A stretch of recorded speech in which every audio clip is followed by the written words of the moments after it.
I only have one problem with Legos, and that's that they take up a lot of physical space. But I do have a few sets that I really like. I have an Infinity Gauntlet, an Ninjago Lighthouse, and even the Mario 64 question mark block. And while this last one is my favorite, my Duel on Mustafar set is a solid second. Star Wars Revenge of the Sith is my favorite Star Wars movie, and I'm so glad I have a really solid build that captures the emotion of the film's climax, and my favorite moment in all of Star Wars. You know which duel set I don't have? The Duel on Starkiller Base. Because it's from the sequels. I hate the sequels. The Force Awakens was solid, The Last Jedi subverted my expectations, and The Rise of Skywalker was just awful. But of course, with the addition of the sequel trilogy, everyone silently understood that a new LEGO game was meant to come out very soon. And I don't mean LEGO Star Wars The Force Awakens. No one really cared for that game as far as I know. Heck, last I checked you could download it for free on the Google Play Store. No, I mean a true sequel to one of the most legendary games of all time, LEGO Star Wars The Complete Saga. I first got the Complete Saga from a Scholastic book order. While you're supposed to buy books, they would sometimes sell software, and one day a Windows version of the Complete Saga was on sale for $20, and the day it came in, my life changed.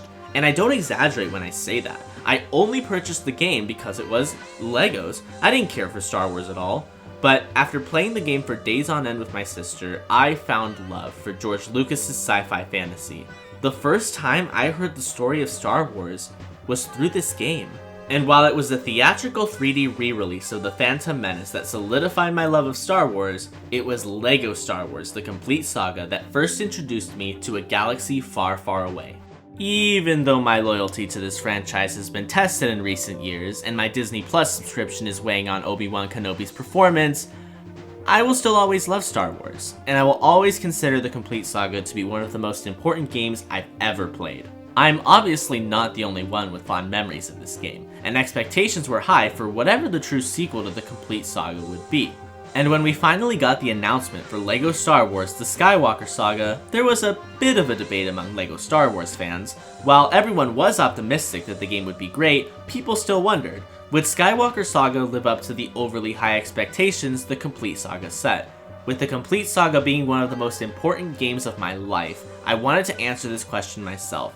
So I bought the game on release week and set out on a journey across the galaxy. If you've never played a LEGO game, you should know that these types of games aren't just regular old games with a fresh coat of LEGO bricks around it. LEGO games revolve around three main mechanics: building Legos, using Legos, and breaking Legos. You need to build and break lots of Legos to get from point A to point B. You'll fight enemies and the occasional boss, solve lots of puzzles, and even get into vehicles and ride them around the various maps. Depending on your character, you'll have different abilities you can use to traverse the world as you complete your goal. Immediately, you'll begin to see the classic humor LEGO games are known for. While some jokes lack a bit of punch, some hit it out of the park. You'll consistently be seeing iconic memes and quotes from Star Wars, even iconic characters you never would have expected to see. This game, like the two other ones I've covered so far, are made with love. I spent my first few minutes as Qui-Gon breaking everything in sight and killing Obi-Wan over and over, as you do in LEGO Star Wars games. It was in this room that I began to familiarize myself with how the game works.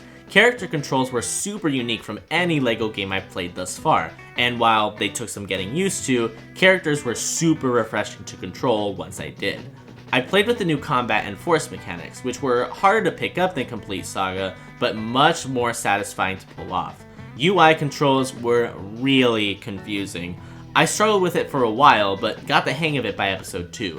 Be prepared to go through awkward growing pains before controlling the game becomes second nature, especially if you haven't played any of the newer LEGO games. When it comes to level progression, this game has the weirdest structure I've ever seen, but it still kinda works.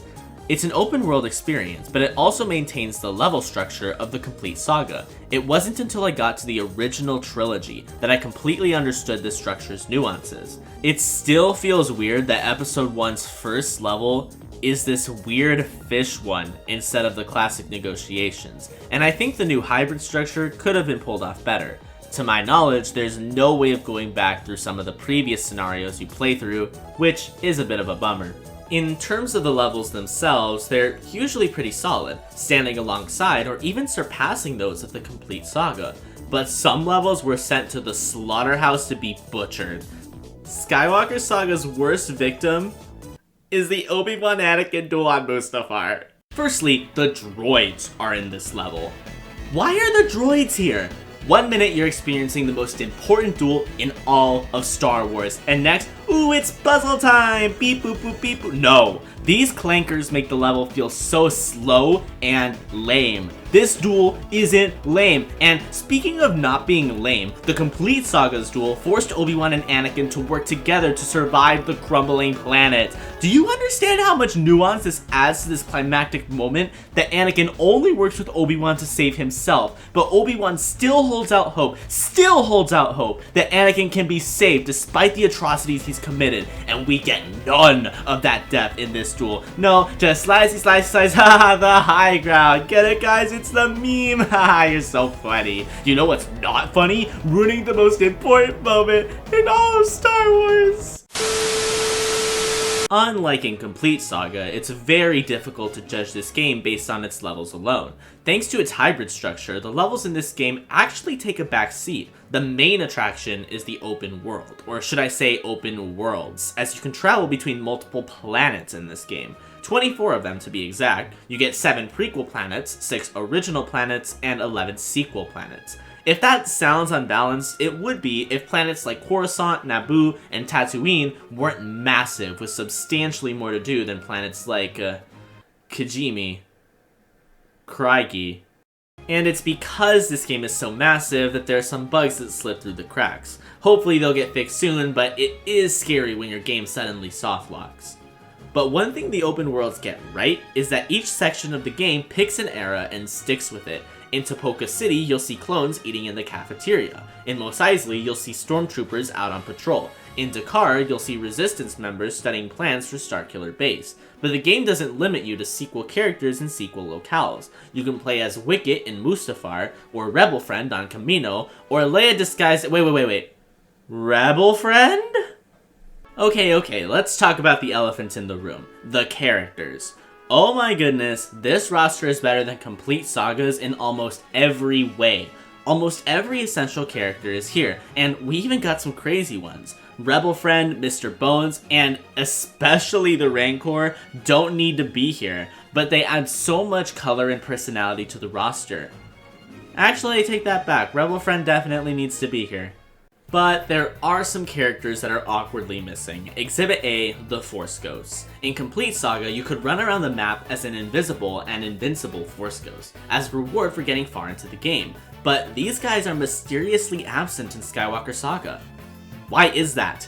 The basis for some new models are already here. Just make a few color and opacity changes and bang, a great reward for finishing the story or completing a challenge. Except that the actual models already exist. Developers, why? The character creator from Complete Saga is also strangely gone, so you won't be able to play as your Star Wars OC. Sorry guys. More of a personal gripe for me is the lack of Clone Wars content. We get Barriss Offee and a few clones. That's it. Battlefront 2 did Clone Wars more justice than Skywalker Saga, and that's coming from EA! To be fair, Battlefront's Clone Wars content was DLC, and Skywalker Saga will be getting some more DLC in the future, but wow. I want to ask whoever approved this game's roster why Pregnant Padme and Mama the Hutt got into the game before Ahsoka flippin' Tano.